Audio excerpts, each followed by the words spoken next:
Madhya Pradesh cabinet की बैठक आज वल्लभ भवन में माननीय मुख्यमंत्री शिवराज सिंह जी चौहान की अध्यक्षता में संपन्न हुई। आज की कैबिनेट की बैठक विभाग वितरण के बाद की पहली बैठक थी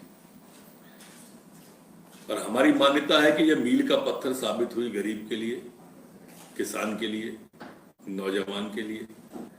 आज कैबिनेट ने तय किया है, आज मध्य प्रदेश की कैबिनेट में दी है।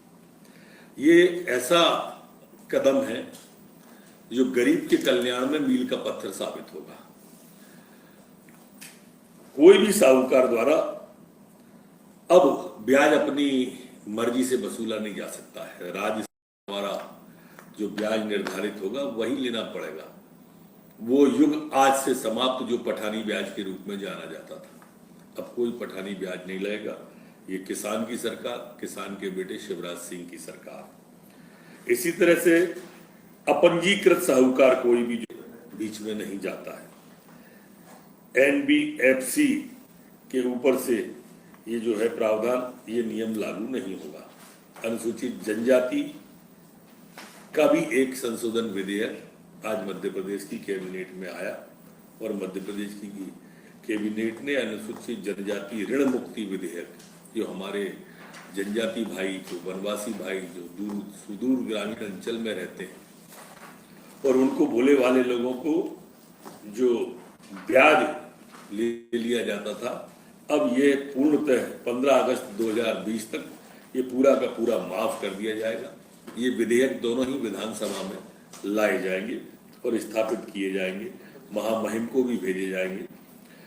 इसी तरह से यह अधिनियम राज्य एवं केंद्र सरकार, बैंक, एनबीएफसी, रिजर्व बैंक द्वारा अनुसूचित वित्तीय संस्थाओं, कंपनियों, सहकारी संस्था, स्वसहायता समूह एवं मध्य प्रदेश अनुसूचित जाति जनजाति विनियम के अधीन पंजीकृत साहूकार के द्वारा दिए गए ऋण के ऊपर लागू नहीं होगा।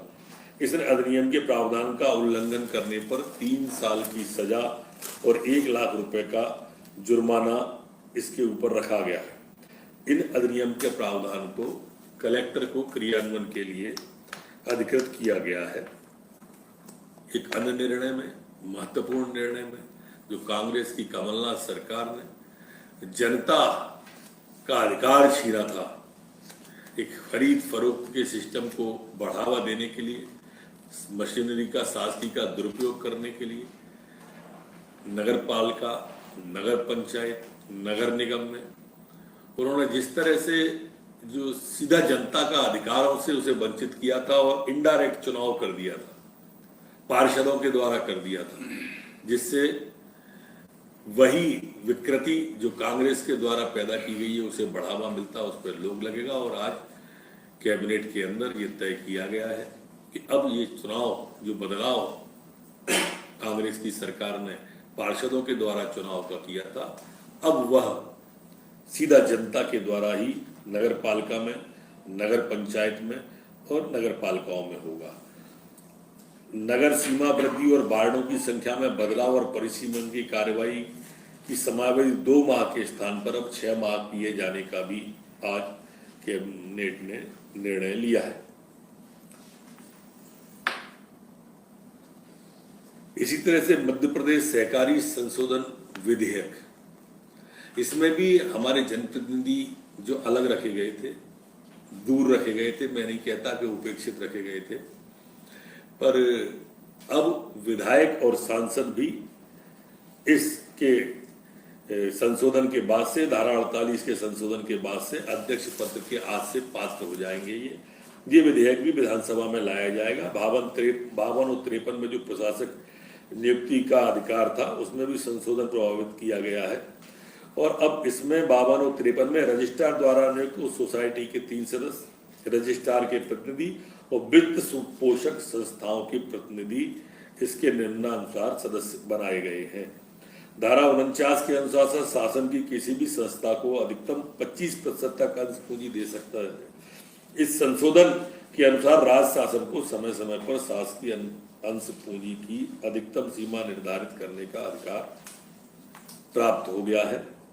इसी तरह से मध्य प्रदेश लोक सेवा प्रदाय गारंटी अधिनियम संशोधन भी आज लाया गया है, आपके माध्यम से मैं ये भी बताना चाहूंगा कि हिंदुस्तान और शायद हो सकता है विश्व के अंदर काम को बदले गारंटी के अंदर लाने वाली ये मध्य प्रदेश की सरकार पहली सरकार थी।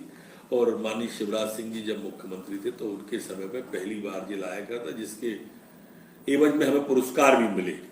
उसी में अब इस तरह का संशोधन किया गया है कि अब कोई भी जो समय सीमा, जितनी गारंटी में काम करने के समय सीमा है, जैसे 10 दिन है, और 10 दिन के अंदर अगर वो काम अधिकारी वो नहीं कर पाता है तो कंप्यूटर के अंदर इस तरह की व्यवस्था होगी कि उसे नामांतरण, जैसे मान लें हमने कहा कि 10 दिन के अंदर नामांतरण होगा या सीमांकन होगा या चिन्हांकन होगा, और वो 10 दिन में अंदर नहीं हुआ तो कंप्यूटर स्वयं 10 दिन के अंदर जनरेट करके उसे दे देगा।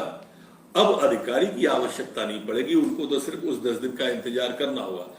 और अधिकारी पर भी विभागीय कार्रवाई प्रस्तावित रहेगी कि उसने क्यों नहीं ऐसा किया है। ये इसी तरह से मध्य प्रदेश श्रम संशोधन विधेयक भी आज कैबिनेट के अंदर पास हुआ है। उसके अंदर काफी महत्वपूर्ण निर्णय जो हमारे मजदूर भाई हैं, खासकर इस दौर के मजदूर जो लॉकडाउन के अंदर बाहर से आए हैं, प्रवासी मजदूर हैं, और हमारे टेक्निकल हैंड्स वाले मजदूर भी हैं, अब उनके लिए भी उद्योगों के अंदर जो अभी तक 50 का प्रावधान था उसे 100 का किया है। पहले ये बात आ चुकी है कैबिनेट के माध्यम से, जो पूरा का पूरा छोटे और मध्यम श्रमिकों की नियुक्ति और अवकाश के बारे में भी आज मंजूरी दी गई है। वर्तमान में सूक्ष्म उद्योगों को छोड़कर अन्य उद्योग श्रम कल्याण निधि और विनियम के अंतर्गत आएंगे। इस तरह से ये आज श्रम विधि द्वितीय संशोधन विधेयक और श्रम विधि संशोधन विधेयक दोनों आज मध्य प्रदेश के कैबिनेट के द्वारा पास किए गए हैं। इससे इतना चलाएगा नहीं कोई, इसलिए नहीं बोल रहा, बहुत लंबा है।